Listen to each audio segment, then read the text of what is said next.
Dima sini dah. Hai na hai na di thok ta mi ba se. Adu ki ekdam samai na tau da di ja de ba phoi ne. Video na me ga gari ga thom ma ba. Haudro ba du ani mo ja la kar ai du.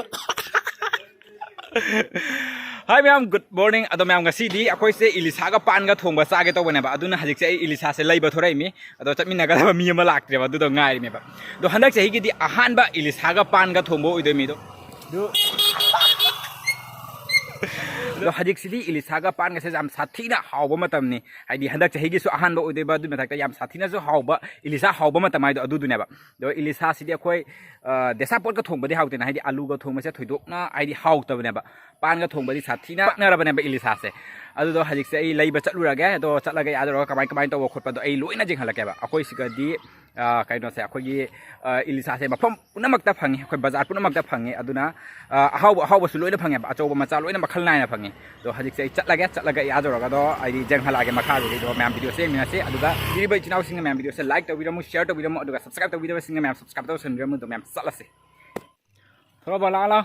ha ta lai ado ma se ma'am hajik se ai se mangwon da ai se nga lai ba chat toi ne se hai da ba hai di nga lai ba chat pagi oi di ma se thoro oi de ba duna ai na mangwon hai jali pot se alumba ma thang do ne adugi adu hai jala ga tai me horen lambi khai bok jaw ga ai di hai ga ba mangwon da ai asi lai ba gi chat toi de la to si gari thon ngai de akoi kon je tum je ga di phajai na ta mi ga se hana gi lambi oi ra ma di hana gi phoi le khong no gi ba du kan mo hana di nung ga ta ra ba khuong kai no da phu jaw re le khom na o ka di pui na chahi rai thoi tram du di phara ma ne ba sa ge ba ta mai na oi ra ma ni chahi tara mu ti hela ma ni chahi tara mu mang da di as an thok ba ki ni mi na le khom ti ga adu ga gari ga thau ba si loi ra da na putha na dum lai re chahi tara hela ma ni ye kai de no ka pui de si pi sa ba sa ka ko si gi sumai na block tha ding de ne pi sa ra mi na ba sumai na block tha ding de pi soi ra mi nong gi lai ye nong si ga doi song handak se sina koi gi point hai bam jia yong sonda bypass hai gat khra ni sonda na koi gi town akoi chali ga kai de no khang abo nga lai ba ai le po sai alum ba thang doi dai dai che da pu to rai ba se ta tra di thoro oi to rai ba ai da video ma won da gari to lo ga ai video kap kai da tra di ga lai bai dai di ba thoi na hai na hai do di thoro oi de da po sai alum ba thang do ri ni gari si ga apok to ri ni ta tra ga boi gai da ai da ga kong to rai bi se na le bi jon da yong da lo ra kum ba kamera dan tadi pasana hai na hai na di thok ta ba mi ga ba se adu gi ekdam samai na tau da di ja de ba phoi se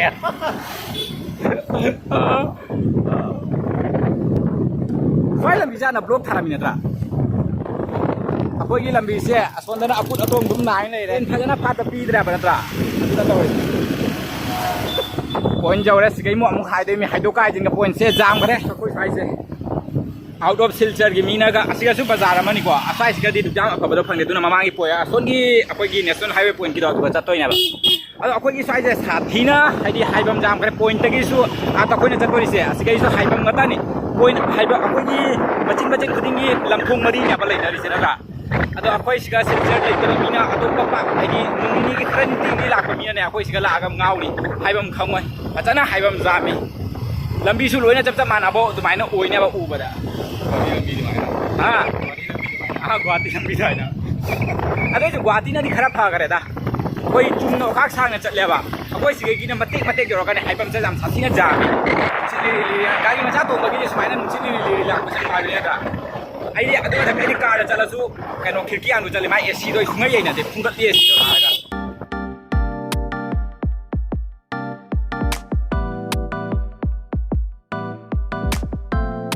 siga lai re bazar jo chale gari he side na na tharmo siga ja roi ne son ku nam da jong son da su thambam leite gari thami me am je jong ne siga tham jalam mo so ai je gari thambam se tham sathi na chil le ha siga tham jalam mo la chalo bazar thina siga chang do me son ni siga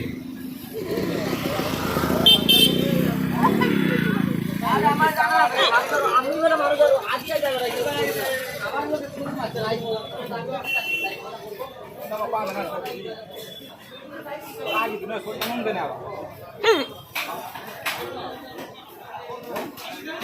siga leire nga kasu leire ilisa ni hawa mande kasu leire ni chau bani ne marum jaw mane se dima se ni da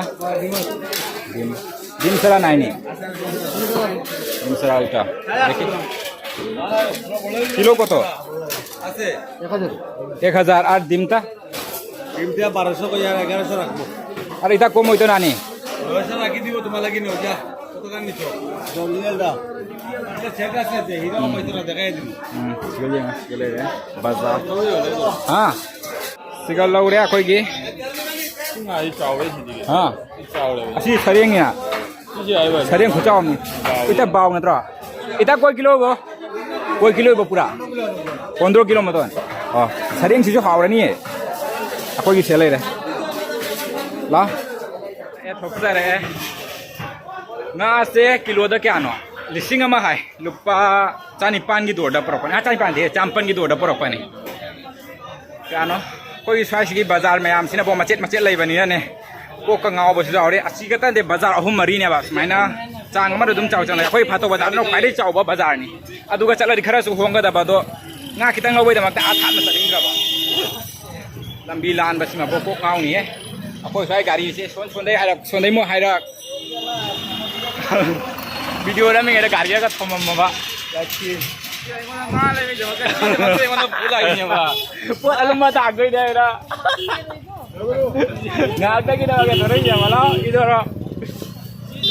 ni ama matang lagi si trik tu jarot matang nak toba matrik kamu tahu tak apa tu kayak ini tak lagi ajak lagi jangan lagi batu mau kau di apa mana pan sem dagi dah kena sem berapa tahu mana tak lagi apa sudah palu kabi mana palu kabi lambi ma pan dah bazar dah mana itu apa hangi mana pasti di bazar subzi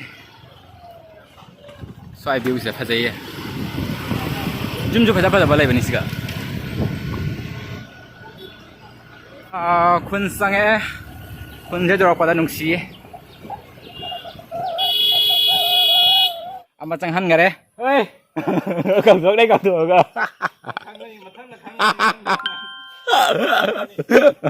Matang da trik sama anau ba trik khang da bi. Ai jo lage jum da ma canghaw ne. अदुगा सिगा ममाना पान खो करे सिगा लेरे अखोगी पान नि से पान से सिगे न चाउ दो खोइ से ते मचा खले मचा नि हाउ सिगा पान खो करे सि सिंगे लोइन तौ दो जाम गनी हे मैम पान ना चलाउ जाम पान से दोसे सिगा न लेरे अखोगी हजिकी इलिसा दो सि से हजिक से कनो तौ दो थम करे बाइदी थुंगा मचुगा तो न थम करे पीसी सु फजरा जम सिगी पीसे पूरा हाउगदबा अखोगी दाग तुनेबा सिगी ngaगी चावबगी चांगसे तो हजिक से बाबा थोंबा होट खरानी तो जेहा लागे खांग सारे थाव हैजल लेरंग देनाबा थोंदोइसे सिंगदा अखोय पादि सुमाइना अखोगी हिंजांग हाउबा थोंबजे हाइदी सरेंग खंग इलिसा खंगदे सुमाइन थोंबसे सुमाइना सिंगना लेरंग दा थोंबसिना हाउयैना अखोय अदुमाइन थोंग कुदिंग मासिका थोंगल हपचल लेंगा nga happa hore तो खाइए kalau lap na lagi, put terap pun jual tu, semua tu ada apa? Wah,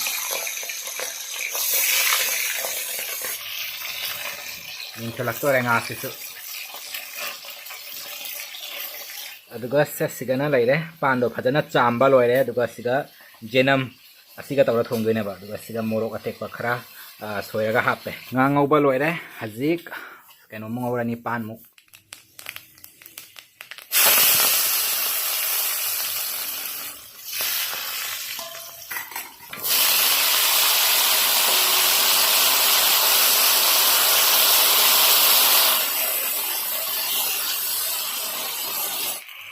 Masih taisan ngare zik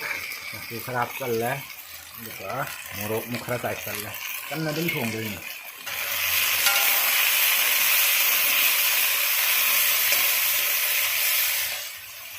hiap chan ngare do haji ngam khapchal ani hapchan lau kala matang pis kase ma'am फजन सौगले मनमदी लोरे है ma'am तीन तारे piece का जोंसे piece से आउदो मानरा जोंसे अदो मैम असी से हजिक लोशल है दोना लोशल पगी ओइना जिरा खरा चसन करे दो थुम सो आपकरे बा थुम अपगी मतंग से कैमरा से ऑन तरोम दरे दो थु अपई मतंग उदी हापतरे दो असी से हजिक जिरा हपसलगा ngahak सवलगा तुम थांगदद्रो बने मैम से लोरे हजिक हिंजांग से थांगदरे मनम सिदी वावानी बो हावगला माले तीन तारे सिनी मैम से सिगा लेरे इगी चाकलु हम हाइजा लगे यांग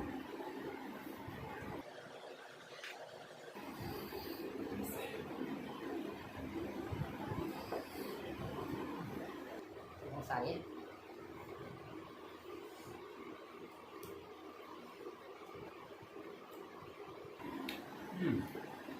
अबे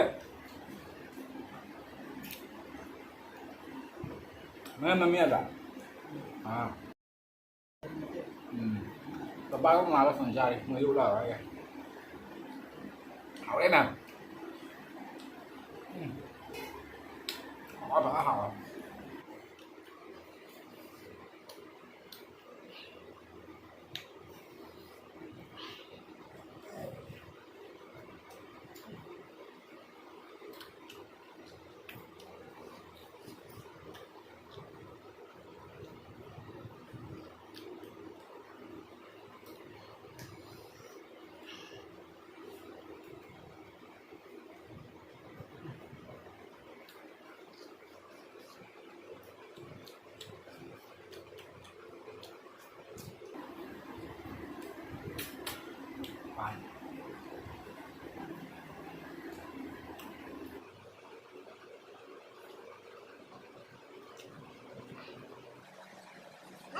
cái đi xả ra cái ngã thôi là tại nên mày tên này mày gì vậy mà hao lên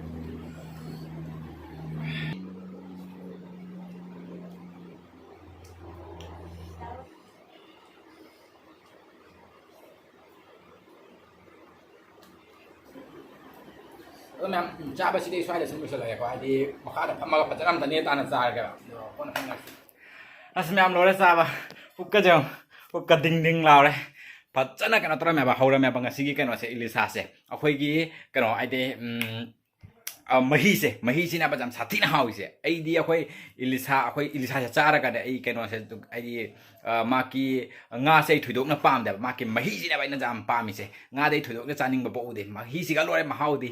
फजना से हौरा में ngasi gi कनो से अखोई gi फजना मनम सिया का ने दुगी पान गा तौरे तो फजना पकना रे फजना सब साथी ना हौरा में फजना जासला पुका से लोरे डिंग डिंग लाउरे लेंग लाक पग ngam dre